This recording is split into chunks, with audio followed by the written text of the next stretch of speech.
Hello दोस्तों, welcome to Arvind sir motivation channel. आज का टॉपिक है कि आखिर नार्को टेस्ट में ये नार्को टेस्ट होता क्या है और नार्को टेस्ट में सच कैसे उगलवाते हैं। आपने देखा होगा कि भी एक बहुत बड़ा कांड हुआ था, श्रद्धा मर्डर केस। उसमें उस बंदे का जिसने ये किया है, आफ्ताब, उसका नार्को टेस्ट होने वाला है। तो वहीं से मुझे ये आइडिया आया, क्यों ना हम लोग नार्को टेस्ट को इन डिटेल समझें कि नार्को टेस्ट आखिर किया कैसे जाता है और क्या इसमें हम सच्चाई उगलवा ही लेते हैं। नार्को टेस्ट वो है जो कुछ भी नहीं जानते नार्को टेस्ट के बारे में, कि जो कुछ गड़बड़ ऐसा काम करते हैं जिसको पुलिस सच्चाई जानने के लिए उनको लगभग अर्ध बेहोशी की हालत में ले जाती है और फिर वहां पे सच उगलवाने की कोशिश की जाती है बातचीत के जरिए।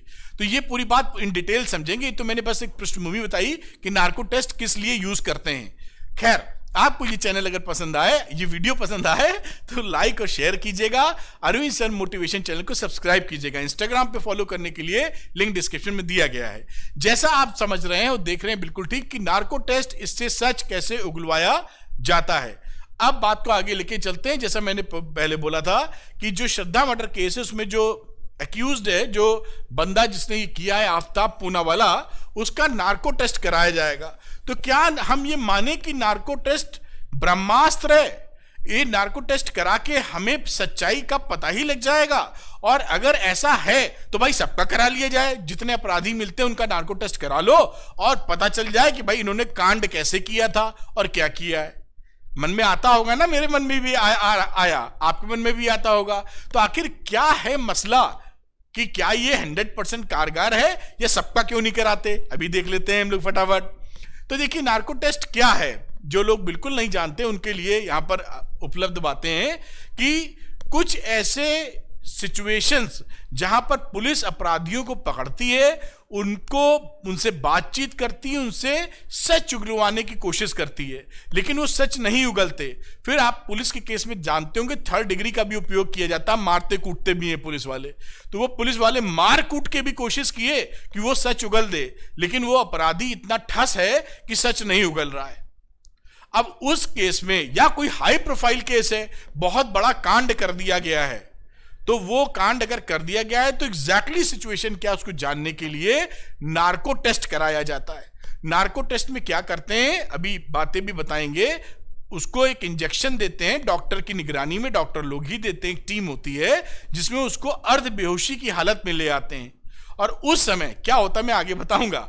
उस समय उससे बात करके सच उगलवाने की कोशिश होती है कि तुमने आखिर क्या किया था उस समय।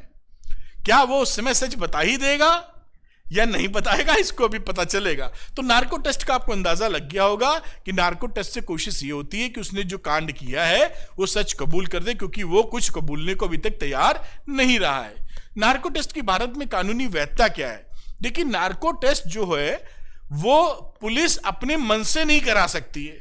अगर किसी स्पेशल कंडीशन में हाई प्रोफाइल केस है या कोई ऐसा अपराधी है जिससे कुछ इंफॉर्मेशन हाथ नहीं लग पा रही है या जितनी इंफॉर्मेशन चाहिए नहीं ले पा रहे हैं, तो कोर्ट से परमिशन लेनी पड़ती है।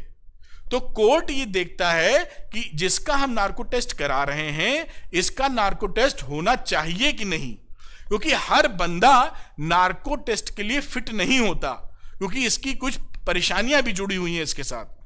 ये देखता है कोर्ट। जब ये कोर्ट देख लेता है कि भाई इस बंदे का नार्को टेस्ट हो जाता है, तो कोर्ट जो ऑर्डर करता है या परमिशन देता है, उसके बाद पुलिस नार्को टेस्ट करा सकती है। अपने मन से पुलिस नार्को टेस्ट नहीं करा सकती, कोर्ट की परमिशन जरूरी है। खैर, तो ये नार्को टेस्ट की कानूनी वैधता भारत में आप देख लिए। अब नार्को टेस्ट में कैसे सच उगलवाया जाता है। अब जैसे आपको बातचीत मैंने थोड़ी पहले करी दी है कि उसको एक इंजेक्शन देते हैं जिसको ट्रुथ ड्रग भी बोलते हैं, या आप ट्रुथ सीरम बोलते हैं। एक टीम होती है डॉक्टरों की, वो पहले सारी टेस्टिंग कर लेती है पेशेंट की कि पेशेंट बाकी टेस्टों के हिसाब से फिट फाट है कि नहीं, क्योंकि नार्को टेस्ट के डिसएडवांटेजेस या उसकी साइड इफेक्ट्स भी हैं। फिर उसको ये इंजेक्शन लगा दिया जाता है, वो लगभग अर्ध बेहोशी की हालत में आ जाता है। अब जब वो अर्ध बेहोशी की हालत में आता है, तो शुरुआत में उसको पेड़ पौधे हिल स्टेशन की फोटो दिखाई जाती है, जैसे दिमाग उसका नॉर्मल स्थिति में आ जाए। उसके बाद कई फोटोग्राफ जो कांड हुआ है किसी का मर्डर किया या कुछ किया है, उसकी फोटोग्राफ दिखाकर उससे पूछा जाता है, क्योंकि अर्धबेहोशी की हालत में नॉर्मली ये पॉसिबल नहीं होता कि जो बंदा अर्धबेहोशी की हालत में है वो दिमाग चला के झूठ छुपा ले जाए। इसके चांसेस कम हो जाते हैं। वो तो जब दिमाग चल रहा होता है तो आदमी खेल रहा होता है कि झूठ छुपाना है, लेकिन जब अर्धबेहोशी की हालत में है तो वो दिमाग आपका झूठ नहीं बोल पाता है। सच तो बिल्कुल सिस्टम में ही रहता है, तो वो सच उगल देता है और वही सच पकड़कर जो इंफॉर्मेशन मिलती है वो पुलिस के बहुत काम आती है और उसको लेके आगे इन्वेस्टिगेशन करके साक्ष्य जुटा के उसको सजा दिलवाई जा सकती है। तो नार्को टेस्ट करने का यह है कि जब उसको सच्चाई दिखाई जाएगी तो उसकी शारीरिक प्रतिक्रिया क्या है, क्या बोल रहा है। केवल एक ही चीज नहीं कि बोलेगा क्या, भाई शरीर में क्या, कोई चीज देख के आदमी कैसा फील कर रहा है। अगर उसने कांड किया है तो उसके सामने वो चीज रखी जाएगी तो कुछ शारीरिक प्रतिक्रिया डिफरेंट होगी, रिएक्शन डिफरेंट होगा। इन सब बातों को जज किया जाता है। अब देखिए नार्को टेस्ट कैसे करते हैं, इसकी पूरी चीज मैंने आपको समझा दी अभी कि नार्को टेस्ट क्या होता है और कैसे करते हैं, ये मैं आपको बता चुका हूं। आगे की बात, नार्को टेस्ट पहले कब हुआ था? सबसे पहले नार्को टेस्ट हुआ था 1992 में टेक्सास में, विश्व की बात कर रहा हूं, और वहां पर नार्को टेस्ट पहली बार शुरू किया गया था और आजकल जरूरत पड़ने पर कराया जाता है। आम जनता को भेड़ चाल नहीं कि सबका नार्को टेस्ट कराया जाए। नार्को टेस्ट का 100% कारगर होता है। अब सवाल ये होता है कि किसी का हम नार्को टेस्ट कराएंगे तो गारंटी है कि हम सच उगलवा देंगे? तो जी, इसकी गारंटी नहीं है। कुछ लोग इतने शातिर होते हैं कि अर्धबेहोशी की हालत में भी वो झूठ बोल देंगे आपसे, मतलब अंदर से ही इतने बदमाश है समझ लीजिए, या अपने पे इतना काबू है उनका, अपने दिमाग पर, अपने विचारों पर, जैसा भी बोले, निगेटिव सेंस में नार्को हो रहा है तो बातचीत कर रहा हूं मैं, कि सच वो छुपा ले जाते हैं। तो नार्को टेस्ट 100% इफेक्टिव नहीं है। ऐसा भी हो सकता है कि नार्को टेस्ट कराया जाए और इसका कोई परिणाम हाथ ना लगे, क्योंकि जिस बंदे का नार्को टेस्ट है वो इतना दिमागी तौर पर इतना ठस है कि आप कुछ भी पूछते रहो वो झूठ बोलता रहेगा। तो इसका आप समझ गए कि 100% एफिकेसी नहीं है, रिजल्ट नहीं है। नार्को टेस्ट कितना खराब रहता है या इसके डिसएडवांटेजेस क्या हैं? तो ये इसके डिसएडवांटेजेस भी हैं। जैसे लिखा है कि कभी कभी स्थिति इस कदर खराब हो जाती है कि संबंधित व्यक्ति की मौत तक हो जाती है। उसको डोज दिया जाता है अर्धबेहोशी का और वो जाके शरीर में उसके दुष्परिणाम होते हैं। डोज अगर ज्यादा हो गई तो वो जो नार्को टेस्ट वाला बंदा है वो निपट जाएगा। और उसके बाद भी कई बार मेंटल ट्रॉमा भी होता है, उस बंदे को बड़ा अजीब सी फीलिंग आती है। तो ये एक रिस्की अफेयर है, इसीलिए कोर्ट की परमिशन है। सब लोगों का नार्को टेस्ट इसीलिए नहीं कराते हैं क्योंकि इसका साइड इफेक्ट खतरनाक हो सकते हैं, मौत तक हो सकती है।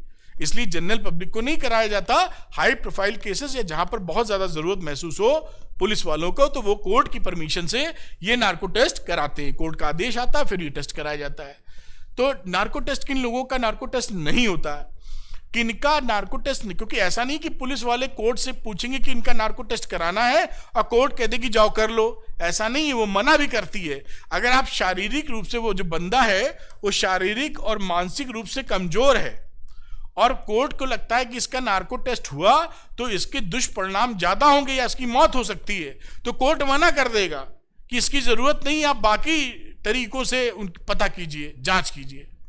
तो सभी का नार्को टेस्ट नहीं होता। जो शारीरिक और मानसिक रूप से कमजोर होते हैं उनकी मौत की भी संभावना ज्यादा रहती है और मेंटल ट्रॉमा भी बहुत तगड़ा रहता है, इसलिए सबका नार्को टेस्ट कराना ठीक नहीं है। आगे बात समझते हैं कि पूरी चीज लपेट की यही आती है सारांश में कि नार्को टेस्ट के लिए पुलिस को कोर्ट की परमिशन लेनी है। नार्को टेस्ट कराने के लिए अर्धबेहोशी की हालत में लाया जाता है, फिर उसके रिएक्शन और बातों में से चीजें पता की जाती हैं।